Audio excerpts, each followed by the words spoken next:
Hello and welcome दोस्तों क्या आपको पता है कि भारत सरकार चाइना को इंडियन ओशियन में काउंटर करने के लिए नेकलेस ऑफ डायमंड स्ट्रैटेजी और डबल फिशों की स्ट्रैटेजी फॉलो कर रही है। हालांकि ये दोनों स्ट्रैटेजीज ऑफिशियल तो नहीं है, लेकिन कुछ जियोपॉलिटिकल एक्सपर्ट्स का मानना है कि भारत सरकार इस पर सीक्रेटली काम कर रही है। वीडियो स्टार्ट करने से पहले इसी तरह के इन्फॉर्मेटिव वीडियो देखने के लिए हमारे चैनल को करें subscribe, share, like. Necklace of diamond strategy के तहत आमतौर पर 5 पोर्ट आते हैं, जिसमें पहला है सिंगापुर का चांगी पोर्ट, फिर इंडोनेशिया का सबांग पोर्ट, सिशेल्स का अजम्पशन आइलैंड, ओमान का डुकम पोर्ट और ईरान का चाबहार पोर्ट।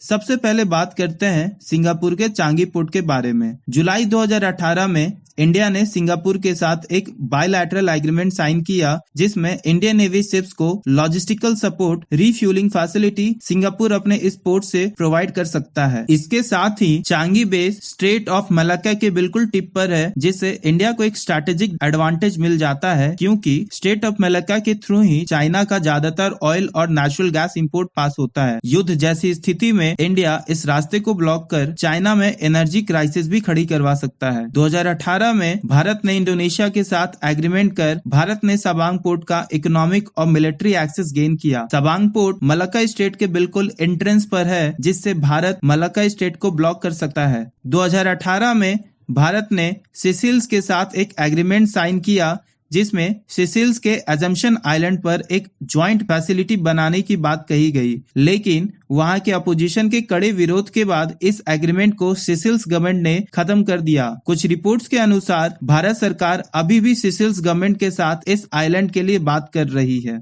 इस स्ट्रैटेजी के तहत नेक्स्ट डायमंड है ओमान का डुकम पोर्ट। 2018 में इंडिया ने ओमान के साथ एग्रीमेंट कर मिलिट्री और लॉजिस्टिकल सपोर्ट के लिए डुकम पोर्ट का एक्सेस गेन किया। डुकम पोर्ट से भारत चाइना के बनाए गए ग्वादर पोर्ट और जिबूटी पोर्ट पर नजर रख सकता है। इसके साथ ही डुकम पोर्ट का स्ट्रेट ऑफ हॉर्मुज के नजदीक होने के कारण इंडियन नेवी इस रास्ते से आने वाले इंडियन क्रूड ऑयल को सेफ सिक्योर वे भी प्रोवाइड कर सकती है। 2016 में इंडिया ने ईरान के साथ चाबहार पोर्ट डील साइन किया, जिसमें इंडिया आने वाले सालों में इस पोर्ट को डेवलप करने के लिए $500 मिलियन से भी ज्यादा इन्वेस्ट कर सकता है। इस पोर्ट के थ्रू भारत को ये उम्मीद है कि वो एक ट्रेड रूट तैयार करेगा, जो भारत को सेंट्रल एशियन कंट्रीज के साथ जोड़ेगा। हालांकि ईरान पर लगे सैंक्शन की वजह से भारत को इसे तैयार करने में काफी मुसीबत भी आ रही है। अब बात करते हैं डबल फिशों की स्ट्रैटेजी के बारे में। डबल फिशों की स्ट्रैटेजी में कुछ एक्सपर्ट्स के अनुसार 7 पोर्ट आते हैं, जिसमें पहला है Andaman and Nicobar island, Sabang port, Coco island, Diego Garcia, Mauritius, Reunion island, Duqm port. Indian government Andaman and Nicobar island में jetties, deep sea harbours, landing strips develop कर रही है, ताकि इंडियन ओशियन में सर्विलेंस अच्छे से किया जा सके। स्ट्रेट ऑफ मलाक्का के टिप में होने की वजह से सबांग पोर्ट इंडिया के लिए इंपॉर्टेंट पोर्ट बन जाता है, जिसका एक्सेस इंडिया ने 2018 में हासिल कर लिया था। जून 2020 में इंडिया ने ऑस्ट्रेलिया के साथ mutual logistic support agreement sign किया, जिसमें ऑस्ट्रेलिया अपने कोको किलिंग आइलैंड से मैरीटाइम मिशन में इंडियन नेवी को लॉजिस्टिक सपोर्ट प्रोवाइड करेगा। डियागो गार्सिया इंडियन ओशियन में यूएस का एक नेवी बेस है, जहां इंडिया और यूएस दोनों साथ मिलकर कोऑपरेट कर रहे हैं। कुछ रिपोर्ट्स के अनुसार इंडियन गवर्नमेंट मॉरिशियस में एक आइलैंड एगालिगा में सीक्रेट नवाल बेस बना रही है। हालांकि इंडिया और मॉरिशियस दोनों इस रिपोर्ट को खारिज करते हैं। मार्च 2021 में इंडिया ने फ्रांस के साथ रीयूनियन आइलैंड में एक ज्वाइंट पेट्रोल कंडक्ट किया। फ्रांस भारत का एक स्ट्रैटेजिक पार्टनर है, जिसके हेल्प से भारत इंडियन ओशियन में और भी अच्छे तरीके से सर्विलेंस कर सकता है। 2018 में भारत ने मिलिट्री और लॉजिस्टिकल सपोर्ट के लिए डुकम पोर्ट का एक्सेस गेन किया था। नेकलेस ऑफ डायमंड स्ट्रैटेजी और डबल फिशों की स्ट्रैटेजी के अलावा भारत दूसरे देशों के साथ मिलिट्री एंगेजमेंट और कोऑपरेशन भी कर रहा है।